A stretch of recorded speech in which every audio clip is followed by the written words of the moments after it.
ಐತಿಹಾಸಿಕ ಪೌರಾಣಿಕ ಹಿನ್ನೆಲೆ ಹೊಂದಿರುವ ಸ್ಮಾರಕಗಳು ನಮ್ಮ ಇತಿಹಾಸದ ಪ್ರತೀಕಗಳು. ಈ ಸ್ಮಾರಕಗಳನ್ನು ರಕ್ಷಿಸಬೇಕಾಗಿರೋದು ಸರ್ಕಾರ ಸೇರಿದಂತೆ ಎಲ್ಲರ ಕರ್ತವ್ಯ. ಆದರೆ ಸಚಿವ ಶಿವರಾಜ್ ತಂಗಡಗಿ ಸ್ವಕ್ಷೇತ್ರದ ಸ್ಮಾರಕಗಳು ಈಗ ಕಣ್ಣೀರು ಹಾಕ್ತಾ ಇವೆ.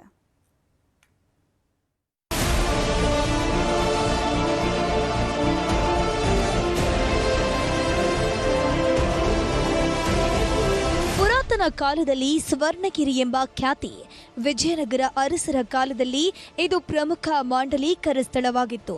ಈ ಸಂದರ್ಭದಲ್ಲಿ ನಿರ್ಮಿಸಿದ ಸ್ಮಾರಕಗಳು ಆಕರ್ಷಕ ಮತ್ತು ಕಲಾತ್ಮಕವಾಗಿದೆ. ಈ ಕಾರಣಕ್ಕಾಗಿ ಕಣ್ಣಿದ್ದವರು ಕನಕಗಿರಿ ನೋಡಬೇಕು, ಕಾಲಿದ್ದವರು ಹಂಪಿ ನೋಡಬೇಕು ಅಂತ ಹಿರಿಯರು ಹೇಳ್ತಾರೆ. ಆದ್ರೀಗ ಕೊಪ್ಪಳದ ಕನಕಗಿರಿ ನೋಡೋಕೆ ಬಂದವರು ಈ ಕಣ್ಣಿಂದ ಈ ಸ್ಮಾರಕಗಳನ್ನು ನೋಡಬೇಕಾ ಅನ್ನುವಂತೆ ಸ್ಮಾರಕಗಳು ಹಾಳಾಗಿವೆ. ಕನಕಗಿರಿಯಲ್ಲಿ ವೆಂಕಟಪತಿ ಭಾವಿ, ಪುಷ್ಕರಣೆ ಚಿದಾನಂದ ಅವಧೂತರ ಸ್ಮಾರಕ, ಕನಕಗಿರಿಯ ಹಳ್ಳ, ಹೀಗೆ ನೂರಾರು ಸ್ಮಾರಕಗಳು ಸಂಪೂರ್ಣವಾಗಿ ಹಾಳಾಗಿದೆ. ಈ ಒಂದು ಪುರಾತನ ಕಾಲದಾಗಿರ್ತಕ್ಕಂಥ ಒಂದು ಕನಕಗಿರಿ ಸ್ವರ್ಣಗಿರಿ ಏನೈತಿದು, ಇದಕ್ಕೆ ಅಭಿವೃದ್ಧಿಗೆ ಕಾಯಕಲ್ಪ ಮೊದಲು ಆಗ್ಬೇಕ್ರಿ. ಇದು ಕನಕಗಿರಿ 1978ರಿಂದನೇ MLA ವಿಧಾನಸಭಾ ಕ್ಷೇತ್ರ ಆಗೈತಿ.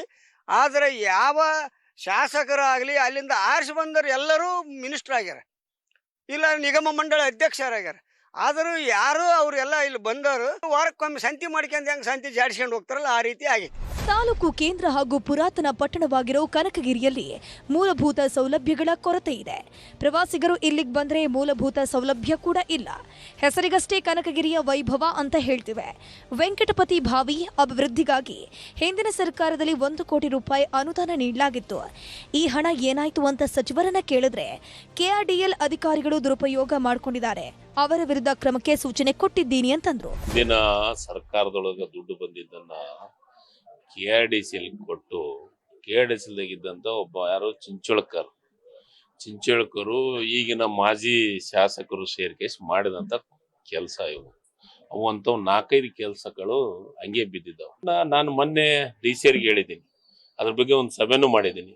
ಅವ್ರನ್ನ ಅಕಸ್ಮಾತ್ ಅವ್ರ ದುಡ್ಡು ಎತ್ತಿದಾರಲ್ಲ, ಅವ್ರ ದುಡ್ಡು ಕೆಲಸ ಮಾಡಲಿಲ್ಲ ಅಂತಂದ್ರೆ ಚಿಂಚೋಳಕರನ್ನ FIR ಮಾಡಿ ಅವನ ಜೈಲಿಗೆ ಹಾಕ್ರಿ ಅಂತ ಹೇಳಿದ್ರು. ಕೊಪ್ಪಳ ಜಿಲ್ಲೆಯ ಪ್ರಮುಖ ಪ್ರವಾಸಿ ತಾಣ ಆಗಿರೋ ಕನಕಗಿರಿ ಈಗ ಹಾಳಾಗ್ತಿದೆ. ವೈಭವದ ಕನಕಗಿರಿಯನ್ನ ಮತ್ತೆ ಮರುಕಳಿಸುವಂತೆ ಮಾಡಬೇಕಿದೆ. ಶರಣಪ್ಪ ಪಾಚಲಾಪುರ, News 18 ಕೊಪ್ಪಳ.